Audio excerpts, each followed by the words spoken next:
off? Yeah, I got you. All right, guys, this is Kirk with DFS Bros, accompanied by Nick. We're going to go ahead and do a recap on our Week 4 picks, and then we're going to tell you who we like on Week 5. Hey guys, I'm going to start Week 4 recap off by saying this was my worst DraftKings week ever in my history of playing DraftKings. I didn't do too bad. Huh? I didn't do too bad.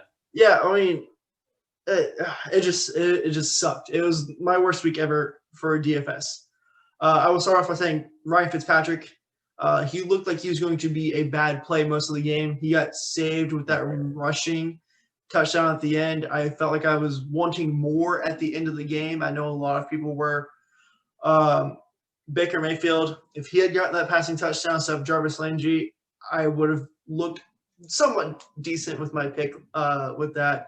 Kamara had a good real-life game, but 21 fantasy points does not pay off an 8K salary. Kenyon Drake disappointed me more than I disappoint my parents on a daily basis. And that, trust me, that's a lot.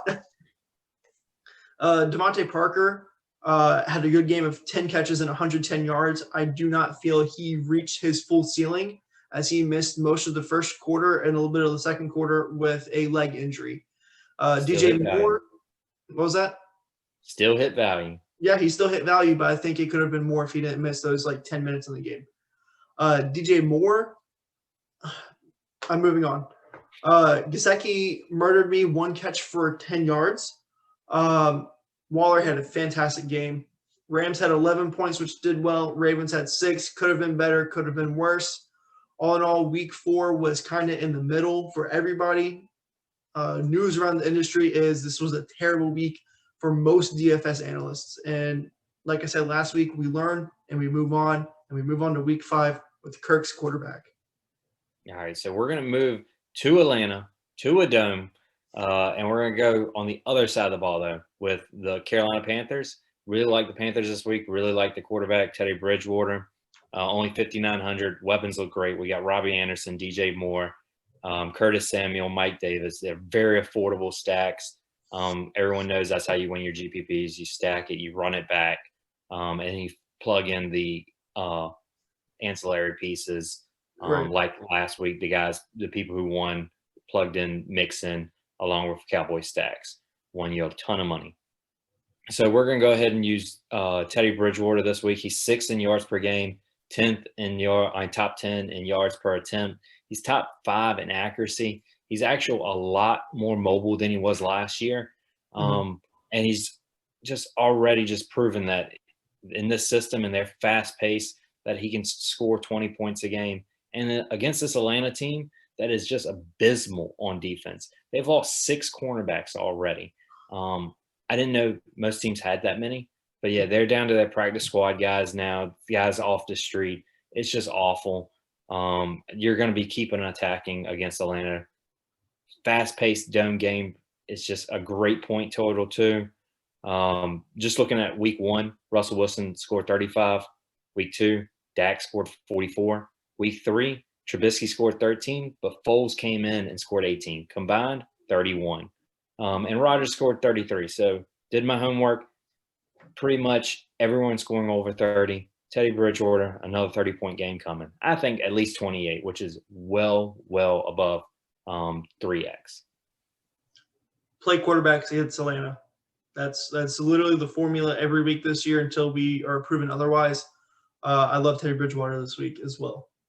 Stack him with Mike Davis plus any of the pass catchers, in my opinion. For my quarterback, I'm going Deshaun Watson.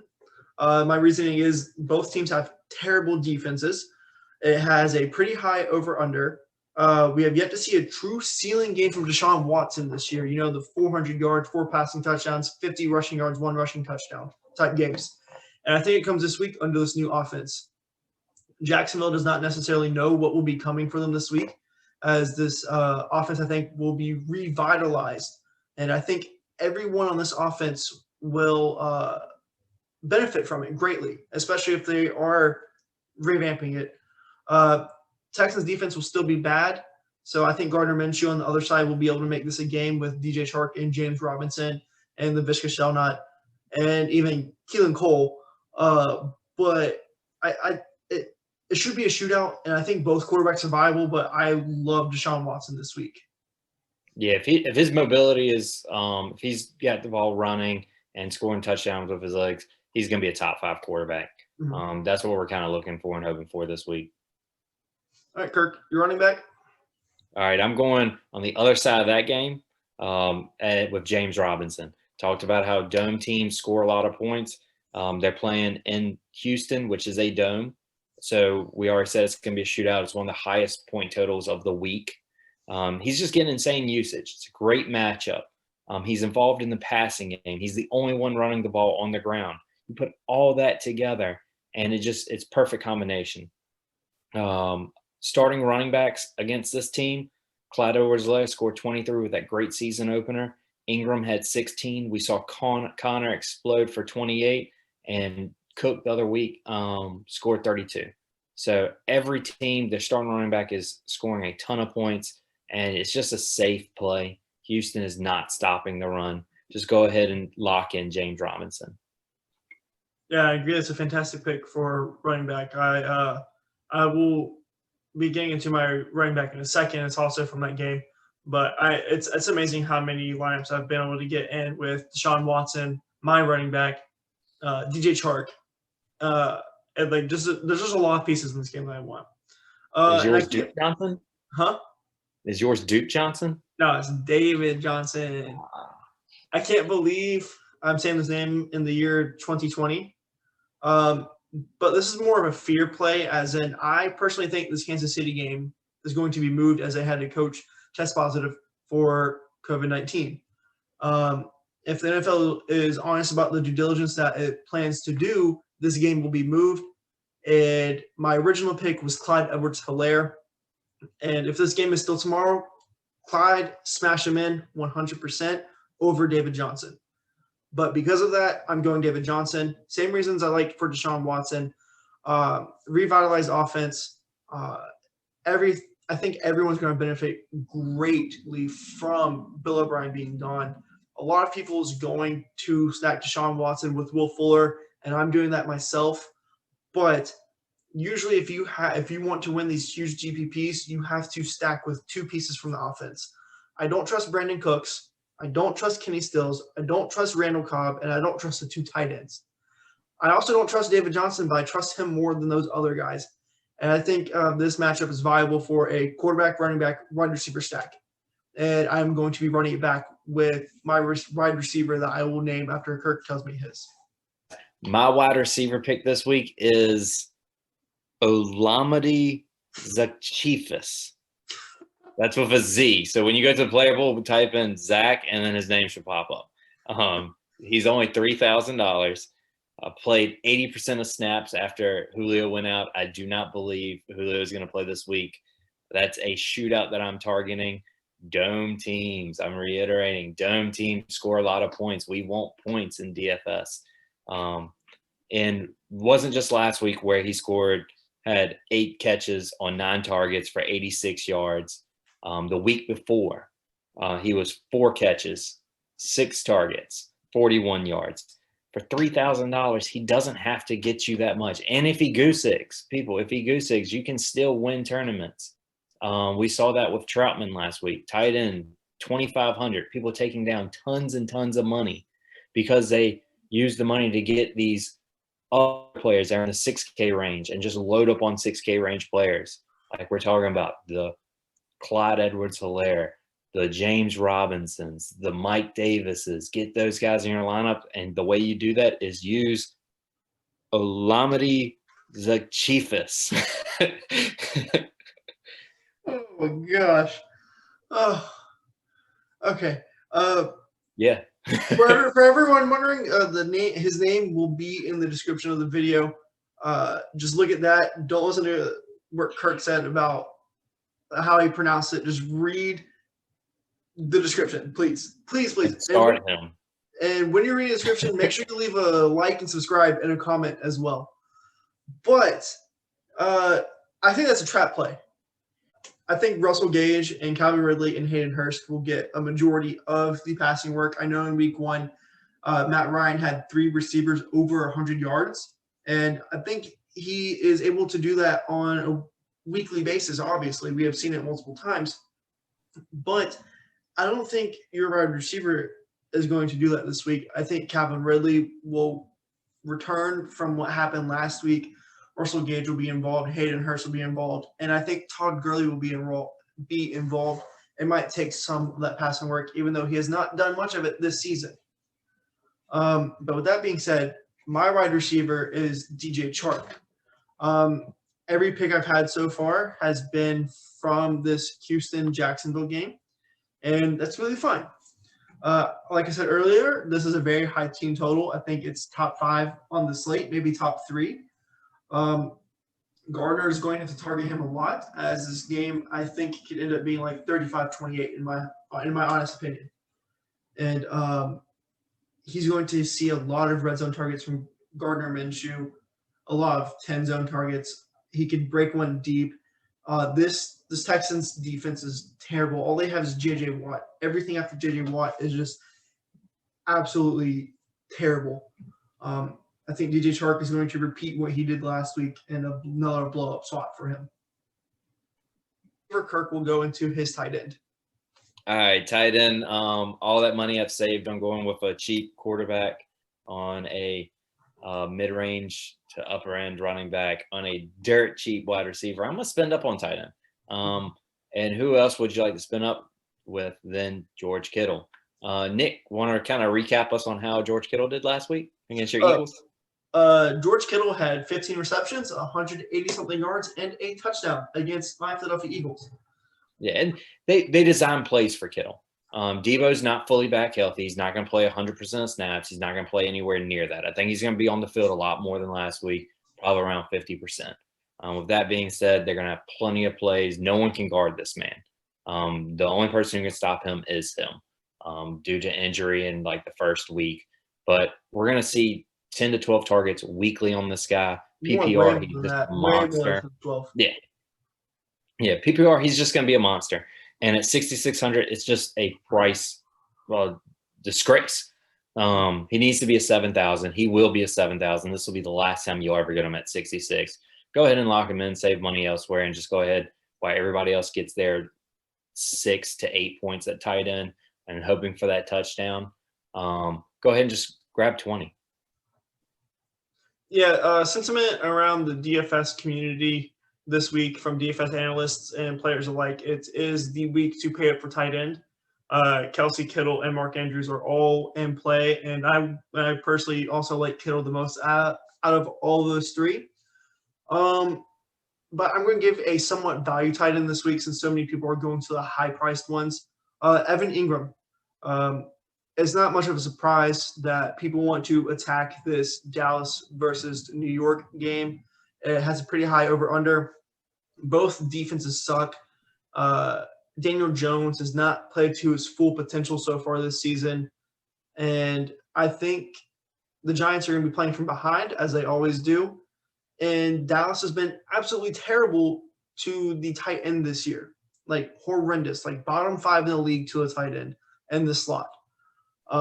Most people will be on Golden Tate and Darius Slayton, as well as Amari Cooper, Schultz, CeeDee Lamb, and Zeke, and even Michael Gallup. And I don't plan on stacking this game at all in any of my lineups, having Dak or Daniel Jones's lineup. So I usually want maybe 1 or 2 pieces in a lineup from this game. And for me, most affordable for that is Evan Engram, so I can pay up other positions. Evan Engram, to me, is the only value tight end in play this week. And if you have the money to spend up for Kittle, Kelsey, or Andrews, you should take it and then use Engram if you can't fit in anyone else. Yeah, Ingram's a great play. I heard through someone else that he's leading the league like in air yards for tight ends, targets for tight ends. He's just getting number 1 tight end usage, not top 10 tight end usage. He's getting number 1 usage. It's going to pay off eventually. He's never been a touchdown guy, but the catches, receiving, this is a great matchup. It's going to be a shootout. They're going to be playing from behind. Good pick. Yeah, he's received 7, 8, 5, 10 targets so far this year, that's extremely healthy for a tight end that you can get, I think, at 4,400. Most guys who are getting targets that much are usually in the 5K range. Now we're going to move on to defense. All right, so for defense, I'm going to attack this awful offensive line. This team with no receivers. We're gonna pick on the Eagles and Carson Wentz. Carson Wentz is gonna be running for his life. We have not seen the Steelers play since September 27th, so they've had 2 weeks to prepare for this game. Yeah, and just one of the times we saw this defense, they were literally stopped Barkley to 12 yards. They're gonna shut Sanders down. Sanders and Wentz still have not kind of been cohesive yet this year. He kind of missed them on two big wheel routes. And it's just they're not in sync.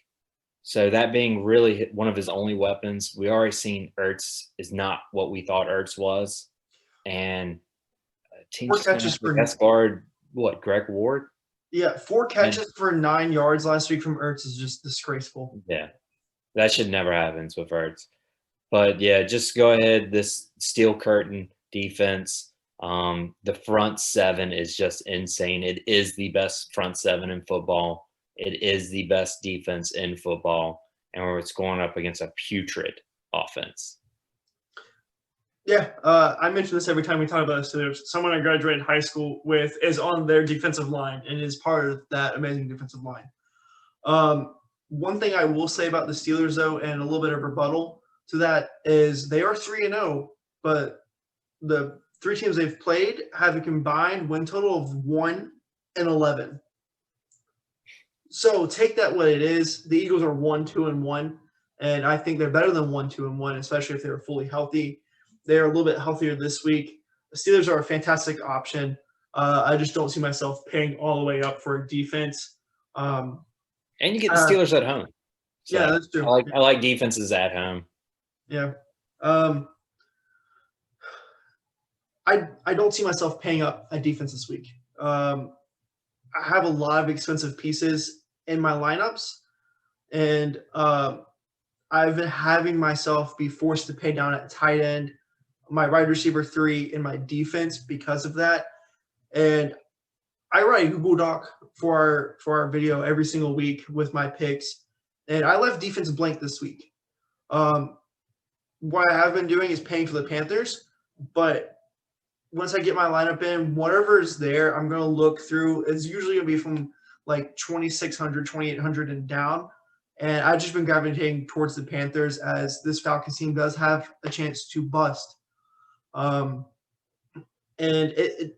defense is just something that I'm not really concerned about this week, as I'm just plugging in one of the 2K defenses and hoping my main pieces secure it for me. So those are our week 5 picks. And unless Kirk has anything to close us out on, that will be our week for us. All right. So like we said, attack these high total games. Some we didn't say. You do want the Cowboys offense. You do want to run it back with the cheap Giants. Get those dome teams in your lineups. Go ahead and stack Jaguars, Atlanta, Carolina, and just kind of punt at defense. We really don't know what's going to happen at defense, and pay up for tight end. You do all that combination, I think you're going to have a great lineup. Yeah, I think so too. Just make sure you have great game correlation with going through. Make sure your lineups make sense and it's just not random pieces everywhere inside. Yep. Keep an eye on the Chiefs, and if they do play, just go ahead and take Clyde. You can't go wrong. Yeah, take him over David Johnson, in my opinion, as I stated earlier. A lot of people. Yeah, over I think every running back except maybe 1 or 2 of them. Yeah, I hope you guys have a great week for fantasy football, and I hope to see you guys next week. Don't forget to like and subscribe, and maybe leave a comment or share a video. Let's make that money. Yeah.